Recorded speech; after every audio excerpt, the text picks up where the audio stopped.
नमस्कार बच्चों, हिंदी दर्शन चैनल में आप सभी का स्वागत है। बच्चों, इस वीडियो में हम लोग रचना के अनुसार वाक्य भेद को पढ़ेंगे।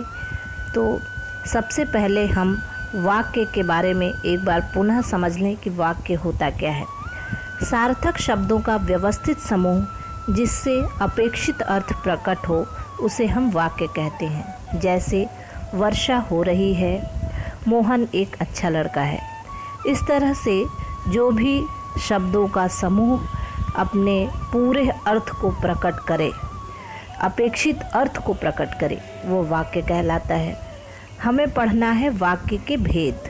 तो वाक्य के भेद अर्थ के आधार पर कक्षा 9 में आप लोगों ने पढ़ा होगा, जिसमें कि अर्थ के आधार पर अर्थ को समझ करके आपने उनके भेद किए होंगे कि कौन सा वाक्य विधानवाचक है, कौन सा वाक्य प्रश्नवाचक है, कौन सा वाक्य आदेशवाचक है, इस तरह के वाक्य। लेकिन हमें यहाँ रचना के अनुसार वाक्य भेद पढ़ने हैं। रचना यानी बनावट। वाक्य की रचना किस प्रकार की है, वाक्य की बनावट कैसी है, ये हमें जानना है। तो रचना के आधार पर वाक्य के 3 भेद होते हैं। पहला सरल वाक्य या साधारण वाक्य, दूसरा संयुक्त वाक्य और तीसरा होता है मिश्र वाक्य या मिश्रित वाक्य। तो सबसे पहले हम सरल या साधारण वाक्य को समझेंगे। सरल नाम से ही स्पष्ट है, सरल है, साधारण है। तो सरल वाक्य उसे कहते हैं जिस वाक्य में एक उद्देश्य, एक विधेय और एक मुख्य समापिका क्रिया होती है। ऐसे ही वाक्य को हम कहते हैं सरल वाक्य। जैसे बच्चा खेलता है, तो एक ही क्रिया है, यहाँ उद्देश्य भी एक है, विधेय भी एक है, अतः यह वाक्य सरल वाक्य का उदाहरण है। बच्चों, लेकिन ये भी आपको ध्यान रखना है कि कभी कभी क्रियापदों की संख्या अधिक हो जाती है। क्रियापदों की संख्या 1 भी हो सकती है, 2 भी, 3, 4, 5 भी हो सकती है, परंतु मुख्य क्रिया एक ही होगी। इसको हम कुछ उदाहरणों के माध्यम से समझते हैं।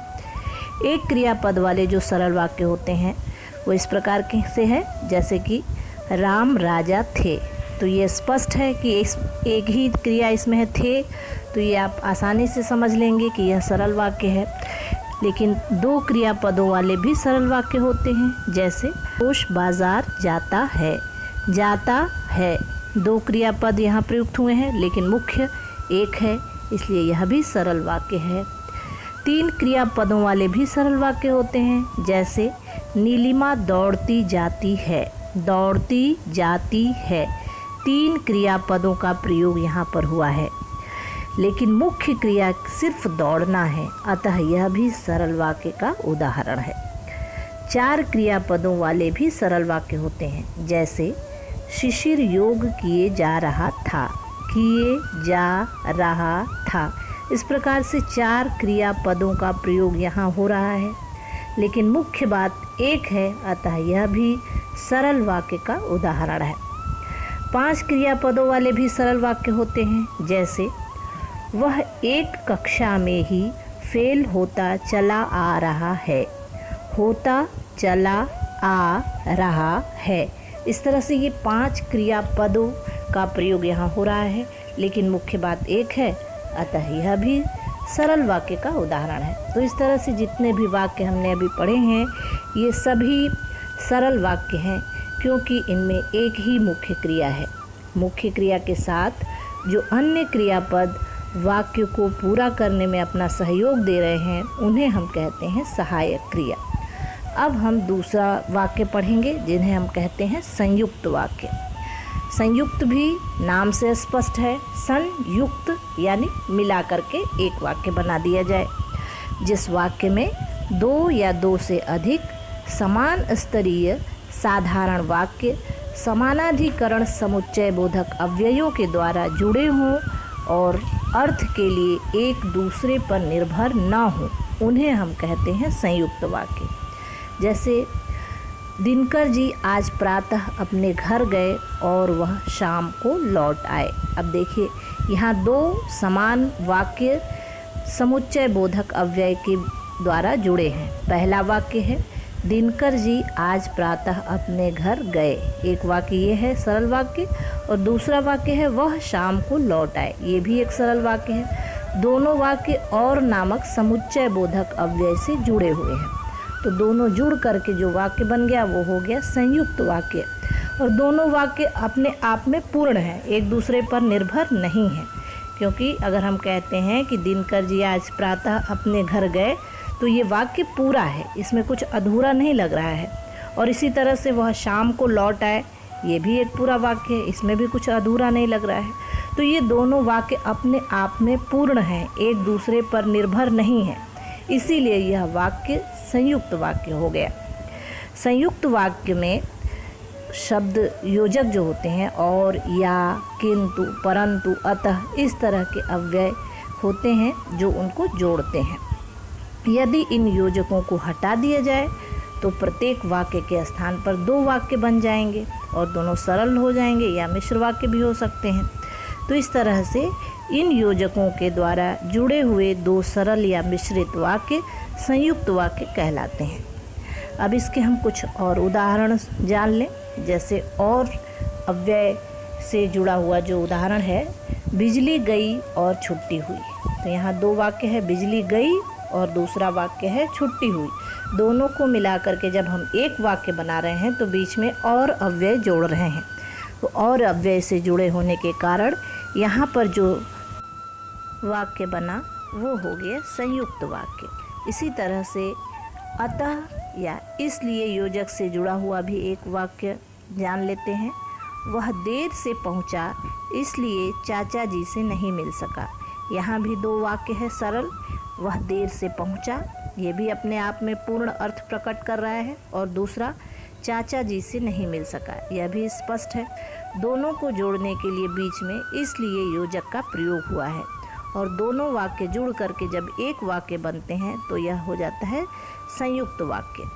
इसी तरह से या योजक से जुड़ा हुआ वाक्य भी है। जैसे आप चाय लेंगे या कॉफ़ी लेंगे। यहाँ भी दो वाक्य है, आप चाय लेंगे, दूसरा कॉफ़ी लेंगे। दोनों या योजक से जुड़े हुए हैं, अतः यह भी संयुक्त वाक्य का उदाहरण हुआ। तीसरा वाक्य पढ़ते हैं हम, परंतु योजक से, किंतु योजक से जुड़ा हुआ। उसने प्रयास तो बहुत किया किंतु सफल ना हो सका। उसने प्रयास तो बहुत किया, एक वाक्य ये, दूसरा सफल ना हो सका। ये दोनों वाक्य किंतु अव्यय से जुड़ा हुआ है, इसलिए यह भी संयुक्त वाक्य का उदाहरण हो गया। तीसरा इसी तरह से नहीं तो अव्यय से जुड़ा हुआ एक वाक्य और जान लेते हैं। वर्षा आ गई नहीं तो मैं समय पर पहुंच जाता। यह भी संयुक्त वाक्य का उदाहरण है, नहीं तो अव्यय से जुड़ा हुआ है। अब हम जानेंगे मिश्र वाक्य। मिश्र वाक्य के बारे में पढ़ेंगे। मिश्र वाक्य भी अपने नाम से ही स्पष्ट है। मिश्र यानी मिला हुआ, मिला जुला, मिश्रित। जिस वाक्य में एक से अधिक उपवाक्य हो जो किसी व्यधिकरण योजक के द्वारा जुड़े हों, तथा इन उपवाक्यों में एक प्रधान उपवाक्य होगा और अन्य उपवाक्य गौण होंगे। गौण को हम कहते हैं आश्रित उपवाक्य। तो दूसरा जो है आश्रित उपवाक्य होगा जो कि प्रधान उपवाक्य पर निर्भर होगा, उसे हम कहेंगे मिश्र वाक्य। समझ में आया? यानी एक प्रधान उपवाक्य उसमें होगा, एक गौण उपवाक्य होगा। गौण यानी आश्रित उपवाक्य, जो कि उस पर आश्रित उपवाक्य प्रधान उपवाक्य पर निर्भर होगा। मिश्र वाक्यों में प्रायः व्यधिकरण योजक यानी जो, सो, जो, वह, जैसा, वैसा, जिसकी, उसकी, यदि, तो, यही, जिसे, जिसे, उसे, जब तक, तब तक, इस प्रकार के युग्म वाले योजकों से जुड़े होते हैं। उदाहरण के लिए, यदि मैं परिश्रम करता तो सफल हो जाता। यहाँ देखिए, यदि मैं परिश्रम करता एक वाक्य और दूसरा सफल हो जाता, बीच में तो योजक है, व्यधिकरण योजक है। तो यहाँ जो दोनों वाक्य हैं वो वो स्वतंत्र रूप से पूर्ण अर्थ देने में सहायक नहीं है।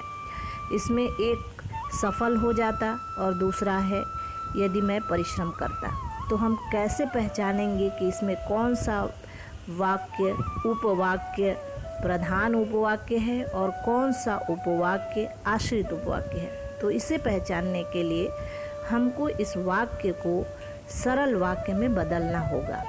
इस तरह से हम जान पाएंगे कि कौन सा उपवाक्य प्रधान है और कौन सा मिश्र वाक्य है, यानी आश्रित उपवाक्य है। तो पहले हम इसको बदलेंगे सरल वाक्य में। मिश्र वाक्य है, यदि मैं परिश्रम करता तो सफल हो जाता। इसका सरल वाक्य बनेगा, परिश्रम करने पर मैं सफल हो जाता। देखिए इसमें दो क्रिया, पहले मिश्र वाक्य में तो दो क्रियाएं सामने आई, परिश्रम करता और दूसरा सफल हो जाता। दोनों में से एक बदल गया, दूसरा नहीं बदलता है। परिश्रम करता का बन गया परिश्रम करने पर, और सफल हो जाता ज्यों का त्यों है सफल हो जाता, नहीं बदला। क्योंकि हमको सरल वाक्य में एक ही क्रिया दिखानी होती है, एक क्रिया रखनी होती है, तब हम सरल वाक्य बना पाते हैं।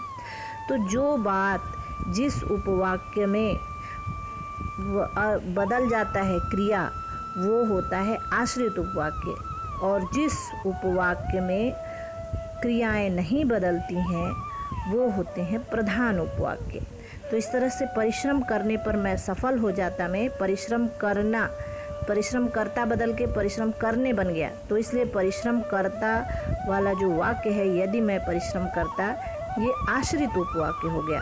और सफल हो जाता ये नहीं बदला, क्योंकि दूसरे में सरल वाक्य में भी परिश्रम करने पर मैं सफल हो जाता, ये ज्यों का त्यों है, तो वो प्रधान है। क्योंकि प्रधान नहीं बदलता है, वो अपने आप को श्रेष्ठ मानता है, वो नहीं बदलेगा।